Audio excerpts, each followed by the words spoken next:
नमस्कार विद्यार्थी मित्रांनो, BYK महाविद्यालयाच्या वतीने इयत्ता 12वीच्या विद्यार्थ्यांसाठी घेण्यात येणाऱ्या ऑनलाईन लेक्चर सिरीज मध्ये मी सुप्रिया श्यामसुंदर शुक्रे मराठी विभागाच्या वतीने तुम्हा सर्वांचे हार्दिक स्वागत करते. आज आपण निसर्ग कवी बा.भ. बोरकर लिखित रे थांब जरा आषाढ घना ही कविता अभ्यासणार आहोत. विद्यार्थी मित्रांनो, आतापर्यंत आपण विभिन्न विषयाच्या संबंधित कवितांचा अभ्यास केला. यात प्रामुख्याने निसर्ग कविता, प्रेम कविता, संत काव्य, विद्रोही कविता, स्त्रीवादी कविता इत्यादी वैविध्यपूर्ण विषय अभ्यासले. या विभिन्न विषयांच्या माध्यमातून कवितेचे सौंदर्य अभ्यासताना काव्यानंदाची एक विलक्षण अनुभूती घेतली.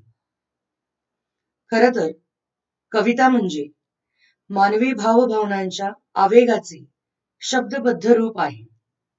म्हणूनच कविता किंबहुना साहित्य हा समाज जीवनाचा आरसा आहे असे म्हटले जाते. कवितेतल्या प्रत्येक शब्दाशी आपण नकळतपणे साधर्म्य साधण्याचा प्रयत्न करत असतो आणि म्हणूनच कवितेचे शब्द आणि पात्र हे आपल्याला अधिक जवळचे वाटतात. शब्दांच्याच माध्यमातून शब्दांच्या पलीकडचे सांगण्याची क्षमता कवी व कवितेत असते. निसर्ग व मानव हे एकमेकांवर अवलंबून आहे. अगदी उदाहरणच झाले तर उगवणारा सूर्य हा माणसाच्या जीवनातील उन्नतीचे प्रतीक ठरतो, तर कातरवेळ ही विरहाची वेदना दर्शवते. म्हणूनच मानवाचे आणि निसर्गाचे ऋणानुबंध पूर्वापार चालत आलेले आहे. यानंतर आपण कवीचा परिचय बघूयात. बा.भ. बोरकर यांचे पूर्ण नाव बाळकृष्ण भगवंत बोरकर आहे. बोरकरांचा जन्म 30 नोव्हेंबर 1910 ला बोरी, गोवा येथे झाला व मृत्यू 8 जुलै 1984 रोजी झाला.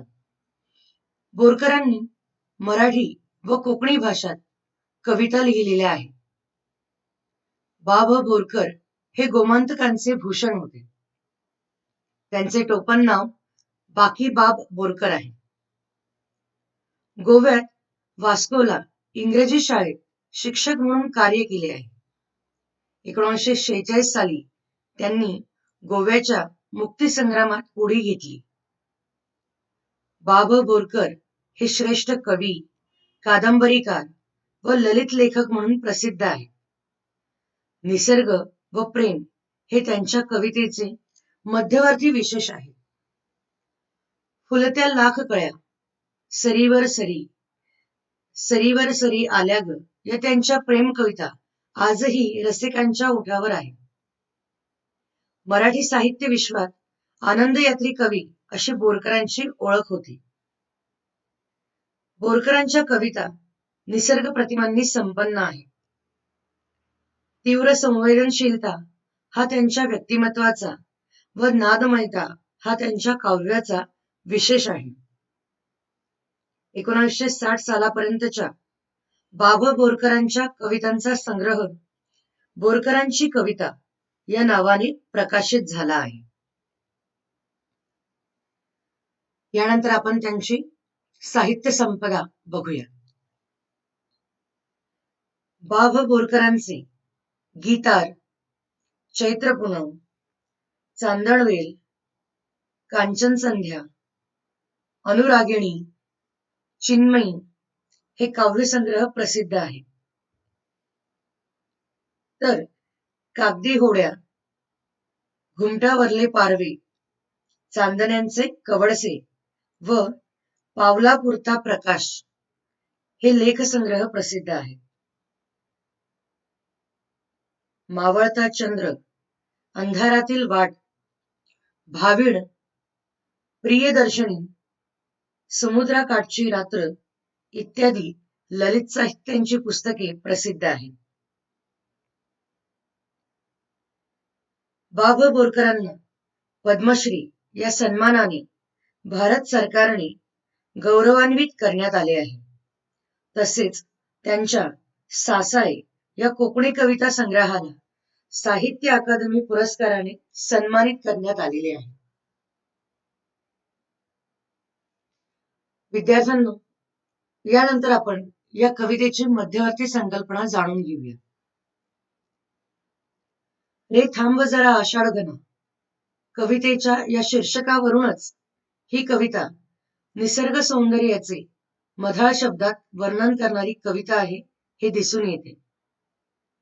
निसर्ग सौंदर्याने ओथंबलेल्या या कवितेत अप्रतिम असे काव्य, भावसौंदर्य व शब्द सौंदर्यही आहे. आषाढ मासातील निसर्गातील विविध छटा कवींनी अत्यंत सारगर्भित शब्दात मांडले आहे. आषाढात निसर्ग सर्वदूर हिरवा शालू परिधान केल्याप्रमाणे नटलेला व सजलेला आहे. निसर्गाचे हे अनुपम सौंदर्य आषाढ मेघांनी बघावे व अनुभवावे यासाठी कवी आषाढ घनाला क्षणभर थांबण्याची विनवणी करीत आहे. या आषाढ घनानेच निसर्गात घडवलेली रंगीबेरंगी जादुई किमया पहावी, किंबहुना ती संधी आपण आषाढ घनांना द्यावी असे कवीला वाटते. हे आषाढ घन क्षणभर थांबले तर त्यांना लालसर मातीतील हिरवीगार शेते व शेतात चाललेली आवते, वेळूंची बेटे, फुललेला केवडा, सोनचाफा, लाजरी जाई हे निसर्ग सौंदर्य मनसोक्त अनुभवता येईल. कवीने फुलपाखरांच्या थव्यांना, फुलपाखरांच्या पंखांना रत्नजडित पंखांची फुलपाखरे, फुलपाखरांची थवे असे म्हटले आहे. अशा प्रकारचे शब्द सौंदर्य व भावसौंदर्य विद्यार्थ्यांना कवितेच्या माध्यमातून अभ्यासता येणार आहे. पाण्यात सळसळणाऱ्या मासोळ्या असोत किंवा रात्रीच्या मिट्ट काळोखात चमकणारी काजव्यांची प्रकाश फुले असो, या सर्वांशी सुसंवाद साधता येईल असे कवीला वाटते. निसर्गाच्या विविध घटकांमधून डोकावणाऱ्या मानवी भावनांमुळे कवितेला विलक्षण सजीवता, अनुपम सौंदर्यमयता व लाघवी चैतन्य प्राप्त झालेले आहे. रे थांब जरा आषाढ घना या कवितेत अभिव्यक्तीच्या गरजेनुसार कधी संस्कृत तर कधी ग्रामीण बोलीतील शब्दांचा वापर करून कवितेला शब्दमाधुर्य प्रदान केले आहे. अशा प्रकारे बा भ बोरकरांनी रे थांब जरा आषाढ घना या कवितेद्वारे सुंदर निसर्ग कविता वाचकांना भेट केली आहे.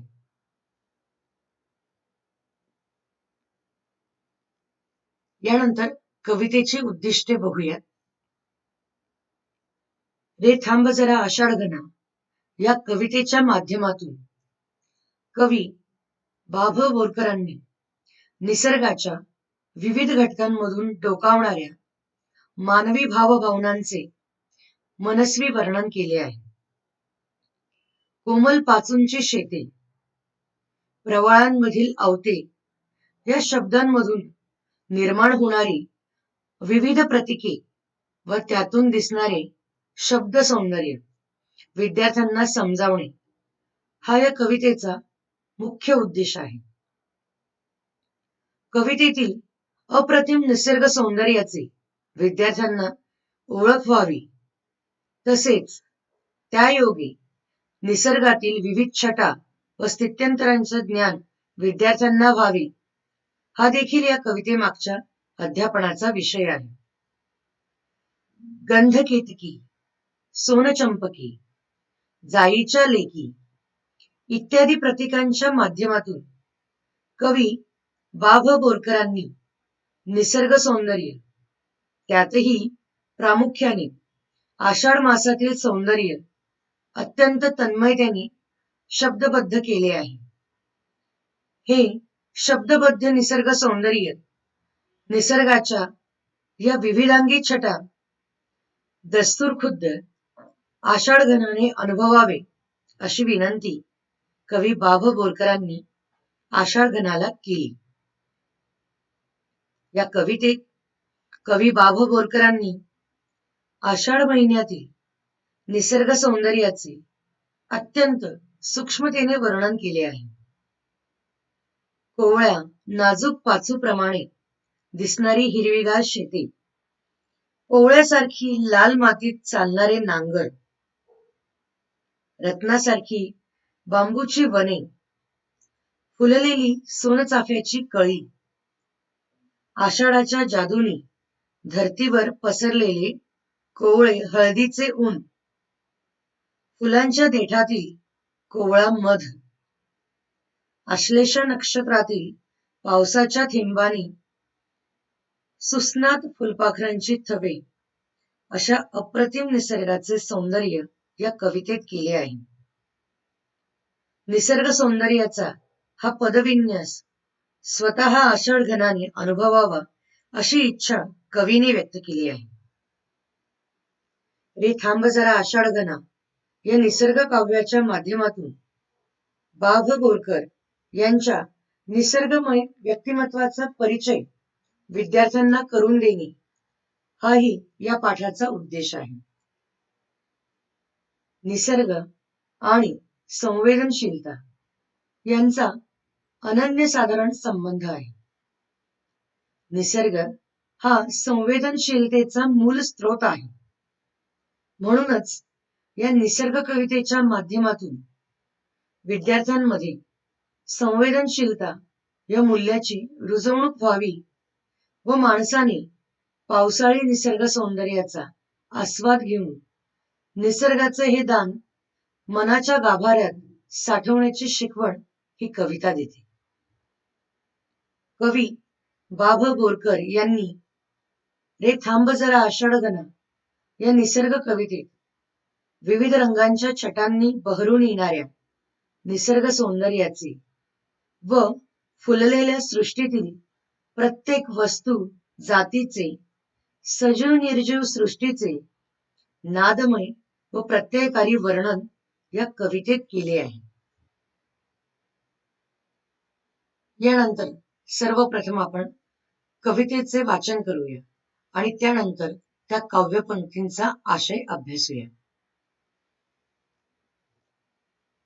रे थांब जरा आषाढघना, रे थांब जरा आषाढघना, बघू दे दिठी भरून तुझी करुणा, कोमल पाचूंची ही शेते, प्रवाळ माती मधली अवते, इंद्रनिळ वेळूंची बेटे, या तुझ्याच पदविन्यास खुणा.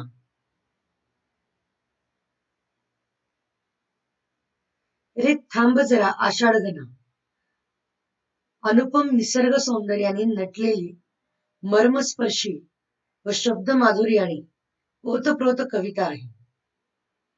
आषाढ महिन्यातील पावसामुळे सर्वदूर पसरलेला निसर्ग सृष्टी ही हिरवीगार झाली आहे.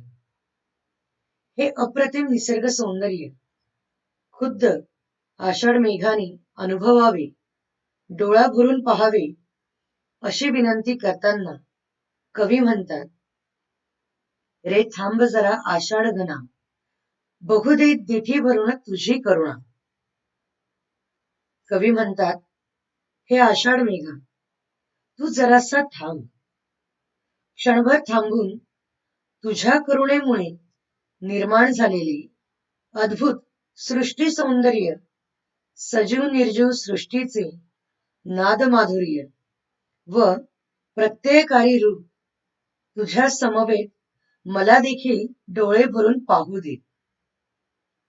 प्रस्तुत कवितेत कविश्रेष्ठ बा भ बोरकरांनी अप्रतिम प्रतीकांचा वापर करून निसर्गातील विविध घटकांचे अलंकारिक वर्णन केले आहे. हिरव्यागार बहरलेल्या शेतांना कवी बाभ बोरकरांनी कोमल पाचूंची उपमा दिली आहे. तर शेतातील लाल मातीला पोवळ्याची उपमा दिली आहे.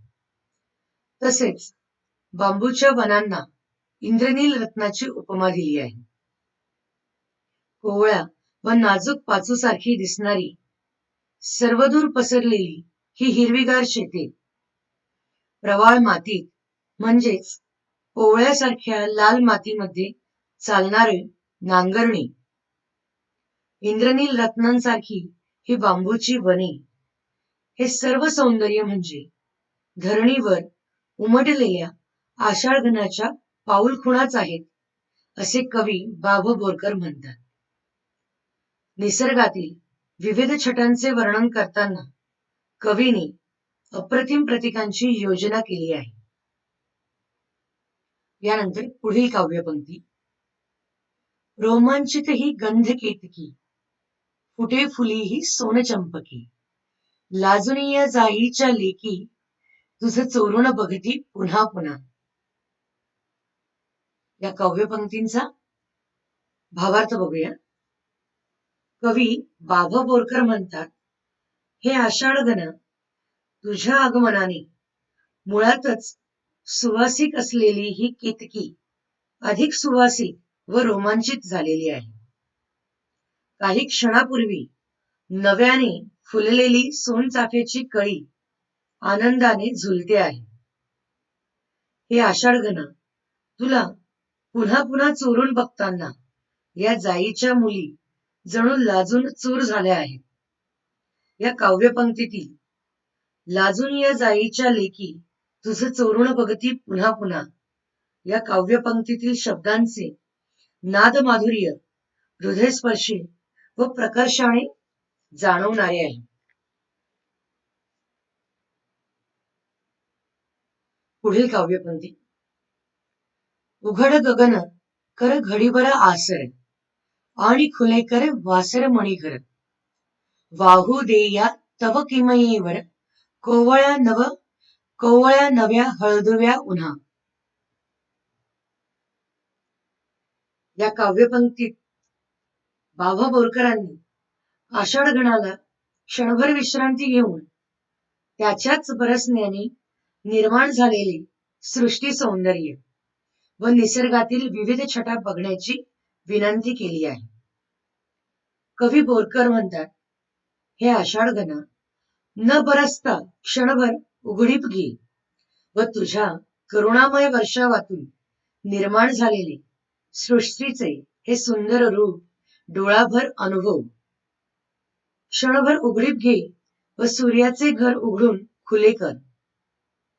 हे आकाश निरभ्र व स्वच्छ दिसू दे. तुझ्या जादूने नवीन कोवळे हळदीच्या रंगांचे ऊन धरतीवर बरसू दे. या काव्यपंक्तीतील खुलेकर वासर मणिघर व कोवळ्या नव्या हळदुव्या उन्हा यातील शब्द सौंदर्य अनुपममेय आहे. कोवळ्या उन्हाला हळदुव्या उन्हाची उपमा देणं हे कवीच्या विलक्षण निरीक्षण शक्तीचे उत्तम उदाहरण आहे. वासर मणिघर या शब्दामधून कवीने सूर्यकिरणांची कवाड खुली करण्याची विनंती आषाढ मेघाला केली आहे. आकाश निरभ्र असेल तरच सूर्याची हळदी रूपे सोनेरी किरणे धरतीवर सर्वदूर पसरतील. पुढील काव्यपंक्ती. कळस भरू दे जीवस दुधानी, देठ फुलांचा अरळ मधानी, कंठ खगांचा मधुगाणानी, आणित शहारा तृणपर्णा.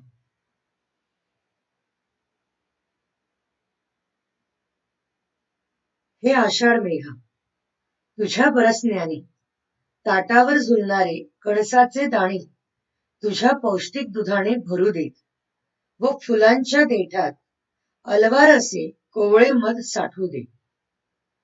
पक्ष्यांच्या किलबिलाटाने मंजुळ स्वरांनी गवत पात्यांवर आनंदाचा शहारा निर्माण होऊ दे, बहरू दे. आषाढ मेघांच्या बरसण्याने निसर्गात येणाऱ्या या स्थित्यंतरांचे अतिशय भावस्पर्शी वर्णन कविश्रेष्ठ बा. भ. बोरकरांनी केले आहे. कणसातील दाण्यांना प्राप्त होणारी पौष्टिकता, त्यातील दुधाची स्निग्धता, फुलांच्या देठातील मध व पक्ष्यांच्या गळ्यातील मंजूळ स्वर, हे सर्व काही या आषाढ मेघांनी निसर्गाला भरभरून दिले आहे. मात्र हे सर्व अनुभवण्यासाठी आषाढ मेघांनी क्षणभर विश्रांती घ्यावी अशी विनंती कवीने केली आहे. पुढील काव्यपंक्ती. अश्लेषांच्या तुषारस्नानी भिवण पिसोळी थव्या थव्यांनी, रत्नकळा उधळीत माध्यांनी न्हानोत इंद्रवर्णात वना. विद्यार्थी मित्रांनो, अवकाश या विषयावर वेदकाळापासून संशोधन करण्यात आलेले आहे. या अवकाशातील सर्व तारका समूहांचे संशोधन केले असता यात एकूण 27 तारका समूहांना स्थान देण्यात आले आहे.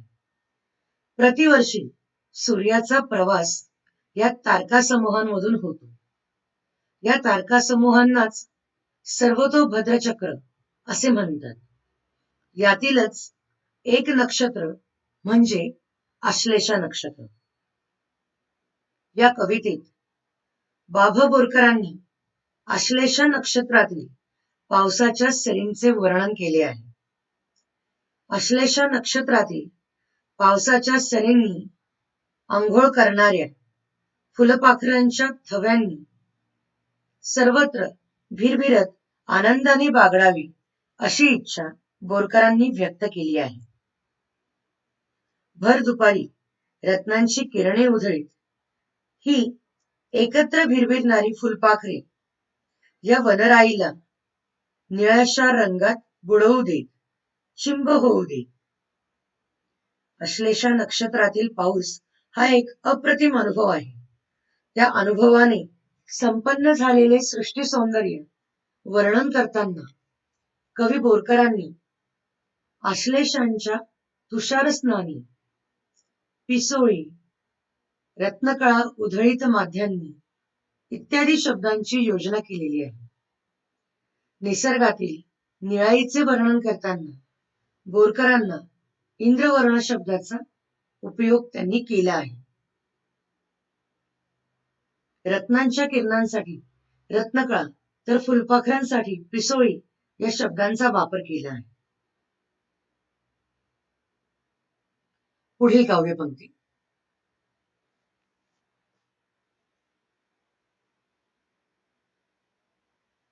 काळोखांची पीत आसवे, पालवीत उमलता काजवे, करू दे मज हितगुज त्यांसवे, निरखित जळातील विधुवदना.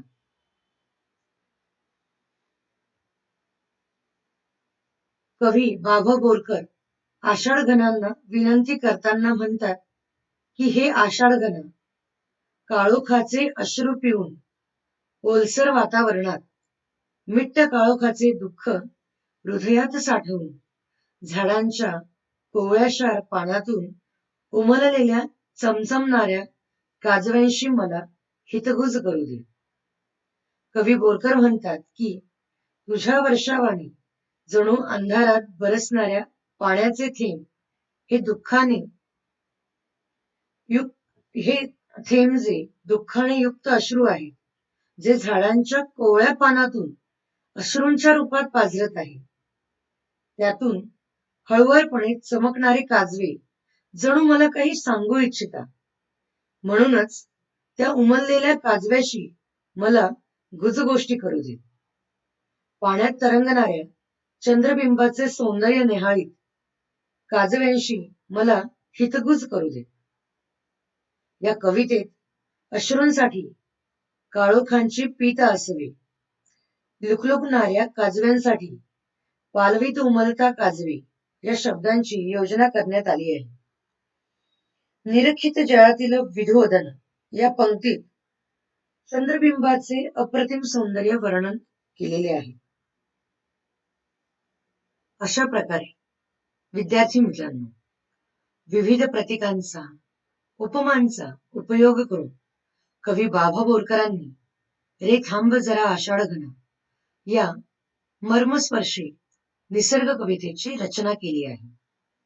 मला आशा आहे की या काव्यपंक्तींच्या माध्यमातून कवितेचा भावार्थ आपल्यापर्यंत पोहोचला असेल. आता विद्यार्थी मित्रांनो, कवितेची समर्पकता किंवा शीर्षकाची सार्थकता अभ्यासूया. रे थांब जरा आषाढ घना या कविश्रेष्ठ बाभ बोरकर लिखित कवितेत आषाढ महिन्यातील सृष्टी सौंदर्याचे वर्णन केले आहे. आषाढ महिन्यात बरसणाऱ्या पावसाने निसर्गात विविधांगी छटा निर्माण केल्या आहेत. मात्र सातत्याने बरसणाऱ्या आषाढ मेघांमुळे कवीला हे निसर्ग सौंदर्य डोळा भरून अनुभवता येत नाही आणि म्हणून कवी बोरकरांनी आषाढ मेघांना क्षणभर थांबण्याची विनंती केली आहे. कवी आषाढ घनाला म्हणतात की, हे आषाढ घना, तुझ्या बरसण्याने बहरलेले हे सृष्टी सौंदर्य तू डोळा भरून अनुभव, या सौंदर्याचा आस्वाद घे. आषाढ घनाच्या बरसण्याने सृष्टीतील प्रत्येक वस्तू जातीचे अनुपम सौंदर्य आषाढ घनाने अनुभवावे अशी इच्छा बाभा बोरकरांनी व्यक्त केली आहे. आषाढ मेघाच्या वर्षावाने सृष्टी हिरवीगार झाली आहे. सृष्टीच्या विविधांगी छटांनी निसर्ग बहरून आला आहे. निसर्गातील या सजीव निर्जीव सृष्टीचे नादमय प्रत्येकारी लोभस सौंदर्य आषाढ मेघांनी पहावे असे बाभा बोरकरांना वाटते.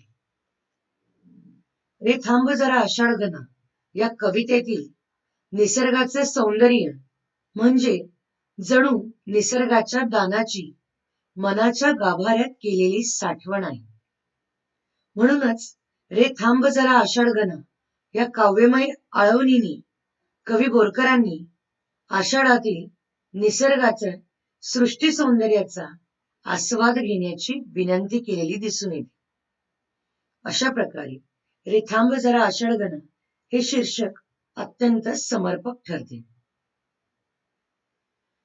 यानंतर विद्यार्थ्यांनो, या कवितेत आलेले शब्दार्थ आपण अभ्यासूया. घन म्हणजे ढग किंवा मेघ. दिठी म्हणजे दृष्टी किंवा नजर. प्रवाळ, कोवळे, एक लाल रत्न. औत म्हणजे नांगर. वेळूची बेटे म्हणजे बांबूचे वन. पदविन्यास खुणा म्हणजे पाऊल खुणा. रोमांचित म्हणजे शहारलेली किंवा सुखद शहारा आलेली. सोनचंपक म्हणजे सोनचाफा. घडीभर म्हणजे थोडा वेळ. आसर म्हणजे उघडीप किंवा पाऊस थोडा वेळ थांबणे. वासरमणी म्हणजे सूर्य. हळदुव्या म्हणजे हळदीच्या पिवळ्या रंगाचे. जिवस म्हणजे पौष्टिक. अरळ म्हणजे अलवार, कोमल.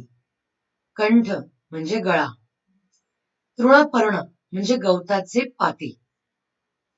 पिसोळी म्हणजे फुलपाखरू. रत्नकळा म्हणजे रत्नाचे तेज. माध्यान्ह म्हणजे भर दुपार. न्हाणोत म्हणजे भिजवत. इंद्रवर्ण म्हणजे निळा रंग. हितगुज म्हणजे मनातील गोष्ट. विधुवदन म्हणजे चंद्रबिंब. अशा प्रकारे विद्यार्थी मित्रांनो, आज आपण कविश्रेष्ठ बाभा बोरकर लिखित रे थांब जरा आषाढ घना या निसर्ग काव्याचा आस्वाद घेतला. मला आशा आहे की तुम्हाला या कवितेचे आकलन झाले असेल. पुन्हा भेटूयात एका नवीन घटकासह. तोपर्यंत विराम. धन्यवाद.